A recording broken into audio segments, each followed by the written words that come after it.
mistakes. I don't repent. I'm not speaking of you. The Reverend Kinnian shifted his weight.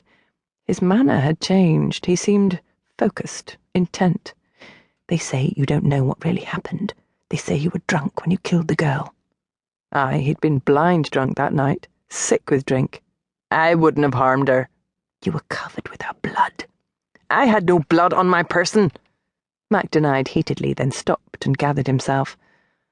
No good would come from alienating the last person willing to hear his side of the story, especially one watching him so intently. Modulating his tone, Mac said, They found a man's blood-soaked cloak on the floor of my room. They claimed it was mine. It wasn't, and I don't know how it came to be there. The smell of Godana's blood seemed to be always present with him, choking him. I am a fool of a man, Mr. Kinnian. I've done many things, most of them wrong, but I vow I did not harm her. I know you are telling the truth, the Reverend Kinnian said.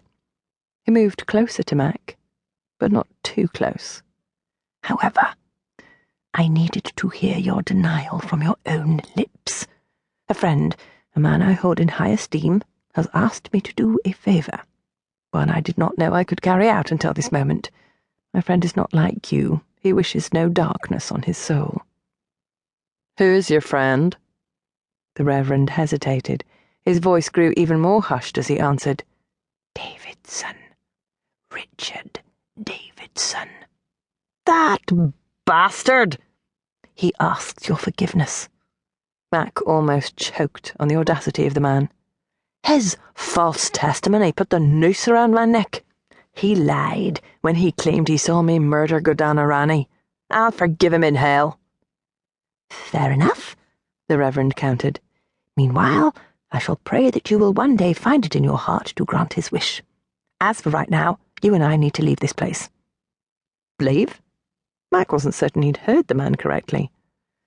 Aye, but we haven't much time. I bribed the guard with me, Harris is his name, to look the other way as we made our escape. You are here to help me escape? Mac said dumbly. Aye, if you will move your feet, are you coming or not?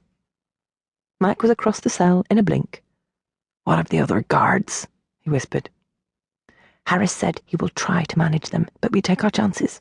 He told me how to find the back entrance. The crowd that has been gathering for your hanging is by the gallows. This exit should take us away from them. He opened his prayer book. The pages had been hollowed out and a coin purse hidden there. He gave the purse to Mac. This will pay for your passage away from Scotland. Do you understand? You are to leave and never return. Mac nodded. He would agree to anything to leave his hellhole. He tucked the purse inside the coat he wore. You don't happen to have a pistol in that book as well? The Reverend Kinnian's eyes widened at the suggestion. I would not. And I must go first. I was the one told the way, and if something happens and you are captured, well, I hope you understand, but I'm going to run. I hope to see my wife again. I pray you do, Mac answered. Moments ago, he had been in despair. Now hope surged through him, filling his being with anxious energy. The cleric drew a shaky breath. Very well. We shall go now.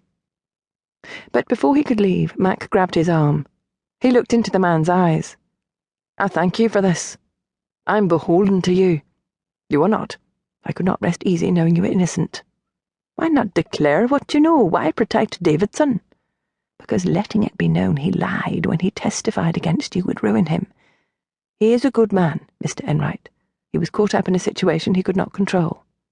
All he has to do is speak the truth. And that is never easy. The Reverend Kinnian changed the subject. Down this main hall is a connecting corridor. Harris will see that it is dark. Wait for a count of 10, then follow me. The Reverend slipped out the door.